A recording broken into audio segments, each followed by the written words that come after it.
Many Europeans have been very supportive of you, especially during your years of house arrest and your fight for freedom and democracy and human rights.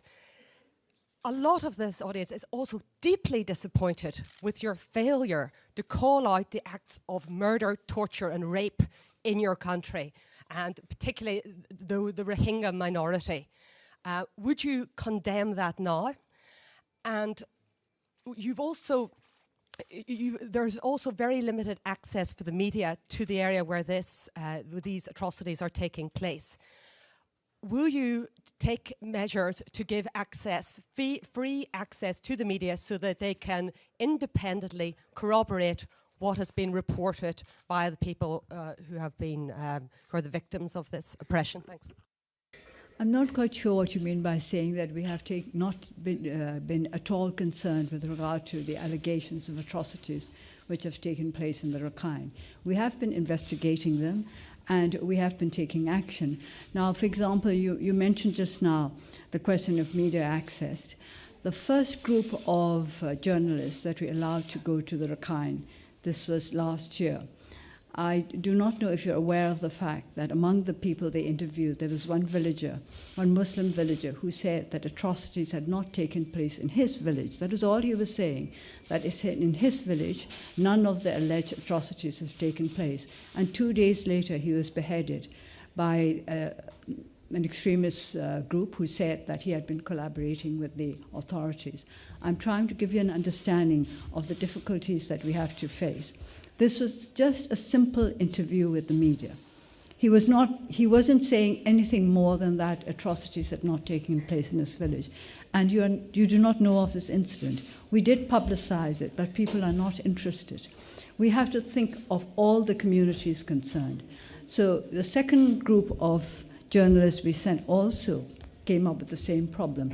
One single journalist asked one villager about what had happened. And he said as far as his village was concerned, nothing had happened. And he too was killed sometime later. So you have to be aware of the difficulties that we face, the dangers that we face in coping with a situation where two communities have been distrustful of each other for decades and decades. Actually, the problems in the Rakhine go back to the 18th century.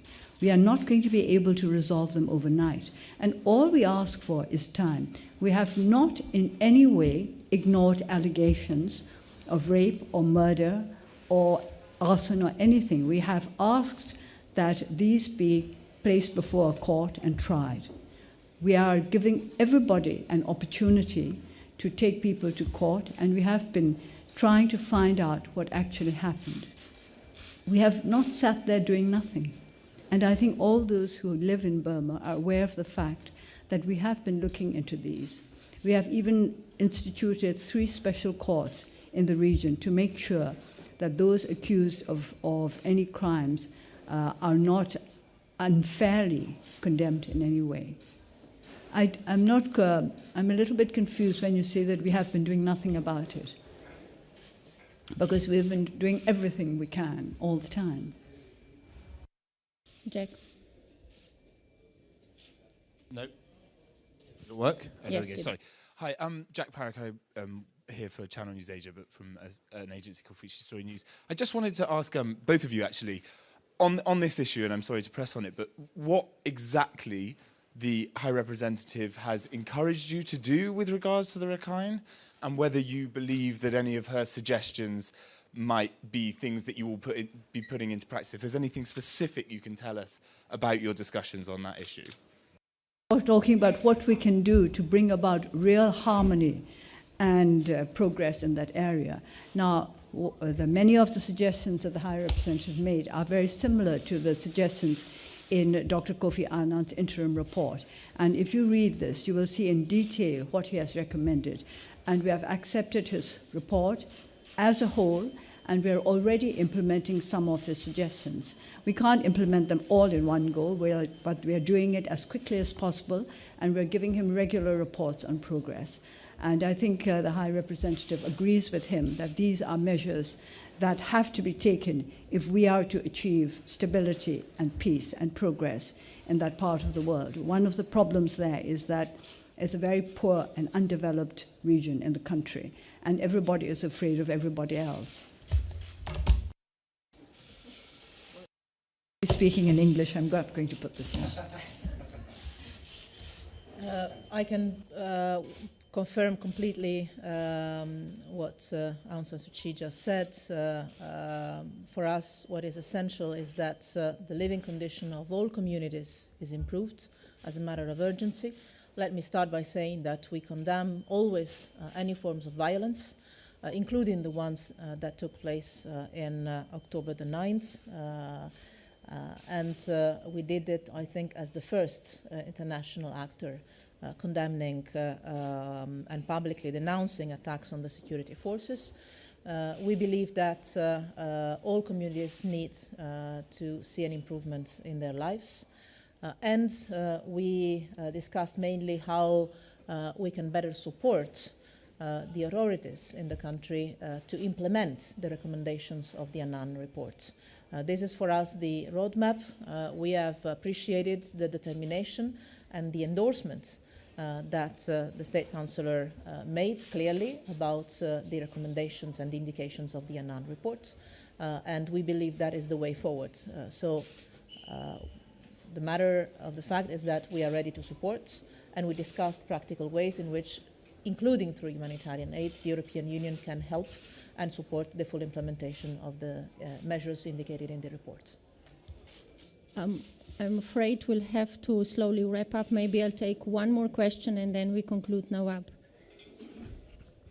Nawab Khan from the Kuwait News Agency. And this is a question for both of you. What is your position on the calls for an international investigation into the situation of the Rohingyas? Thank you. Are you talking about the fact-finding mission recommended? Yes. We do not agree with it. We have dissociated ourselves from the resolution because we do not think that the resolution is in keeping with what is actually happening on the ground. As I said earlier, we accept Dr. Annan's recommendations totally because his commission went into the Rakhine State, studied the situation there, and made his recommendations based on what he had seen on the ground. If we think that the recommendations are in keeping with the real needs of the region, we would be happy to accept them. But those recommendations which will divide further the two communities in Rakhine, we will not accept because it will not help us to resolve the problems that are arising all the time. The establishment by the Human Rights Council of or the decision to dispatch an independent international fact-finding mission is probably one of the very few issues of disagreement between us, if I can say so. Actually, I've not detected any other.